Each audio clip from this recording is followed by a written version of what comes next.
welcome to Perfect Eats. If you guys are new here, hello, my name is Emma, and if you guys have been here before, well, you know the intro. I make easy breezy recipes for those of you guys who are new to cooking. If you watch my previous videos, you guys would know that I usually film without my face. Today I decided to make a different kind of intro just to spice things up a little bit. So today we're going to make a quick and easy chicken korma recipe that is simple for all you beginners out there. And if you guys enjoy this recipe, I hope you guys to subscribe if you guys are watching this on YouTube, and if you're on my IGTV, do follow Perfect Eats. So thank you for watching. Let's get to it.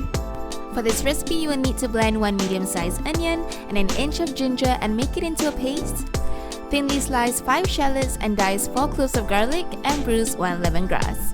For spices, you can use 2 to 3 star anises, 2 to 3 cloves, 1 cinnamon stick, some korma powder, a cup of coconut milk, water from tamarind paste which I soaked with boiling water beforehand.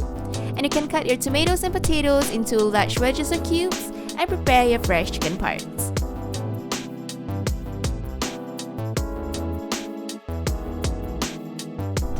Let's start by pouring in roughly around 3 tablespoons of cooking oil into your pot, and just maintain your flame at medium, so when we pour in our blended ingredients, it's not going to be too overburnt or overcooked, so we can just maintain that really nice flavor.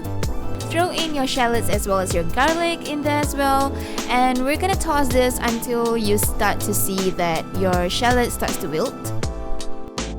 Roughly after around 5 minutes, we can start pouring in our spices in there, the cloves, the cinnamon stick, as well as the star anises.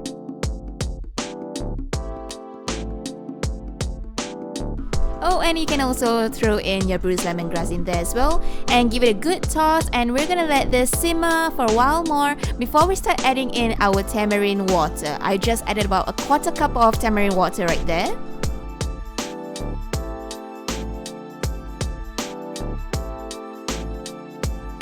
And once it has simmered down, I can start pouring in my coconut milk. I'm not adding too much of it, it's just roughly around a 1/4 cup as well. This point of time, I actually chose to throw in the tomatoes as well as the potatoes because it's going to take some time for the potatoes especially to soften, so I've added that ones first.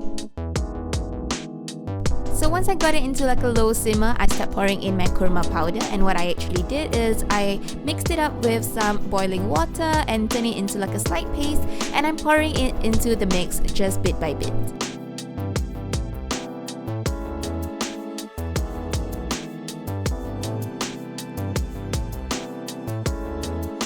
I've got a little bit more of coconut milk left, so I'm just gonna pour that in before I start adding in my fresh chicken pieces right there.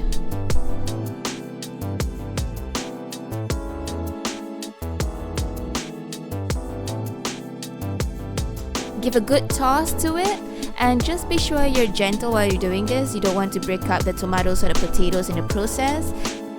If it starts to get a little thick to your liking, you can just add hot boiling water to the mix, or in my case, I just added some leftover from the tamarind water.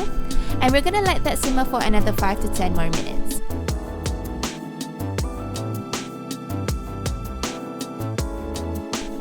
And before we end things off, we have to add some salt to taste, and we are finished. So that's a simplified chicken korma recipe that I shared with you guys today. If you guys want to go the extra mile, you can also add in some cashews into the mix. And thank you guys for sticking around till the end of this video. I hope you guys enjoy this recipe and try it out at home. And be sure to subscribe to our YouTube channel as well as follow us on Perfect Eats on Instagram. Bye guys!